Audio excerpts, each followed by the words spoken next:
ரிஷப ராசியில் பிறந்தவங்க எப்படி இருப்பாங்க? ரிஷப ராசியில் பிறந்தவங்க எப்பவுமே தன்னுடைய எண்ணங்கள் எல்லாமே பொருளாதாரத்தை நோக்கியே இருக்கும். எப்படி சம்பாதிக்கிறது, சம்பாதிக்கிறதுக்கான வழி எப்படி, பணத்தை எப்படி பெருக்குவது, இந்த மாதிரியான எண்ணங்களே இருக்கும். அதுலேயும் அவங்க வெற்றி அடைவாங்க.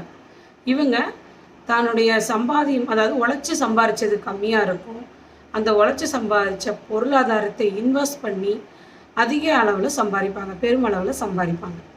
இவங்க தெய்வ வழிபாடு அப்படிங்கிறது நல்லா இருக்கும். இவங்க பக்தி, தெய்வ வழிபாடுங்கிறது ரொம்ப நல்லா பண்ணுவாங்க. இவங்க மற்றவங்களுக்கு உதவி செய்யக்கூடிய தான தர்மம் இவங்கெல்லாம் செய்யக்கூடியவங்களாக இருப்பாங்க. இவங்க இவங்களுடைய வாழ்க்கையிலேயே சொத்து சுகம், அதாவது வீடு வாசல், சொத்து ஆஸ்தி அந்தஸ்து எல்லாமே இவங்க சுயமாக சம்பாரித்து நிலையான சொத்துக்களை உருவாக்குவாங்க. இவங்க சமுதாயத்தில் நல்ல ஒரு உயர்ந்த இடத்துல இருப்பாங்க. அதனால் பிறருக்கு உதவி செய்கிறவங்களாக இருப்பாங்க.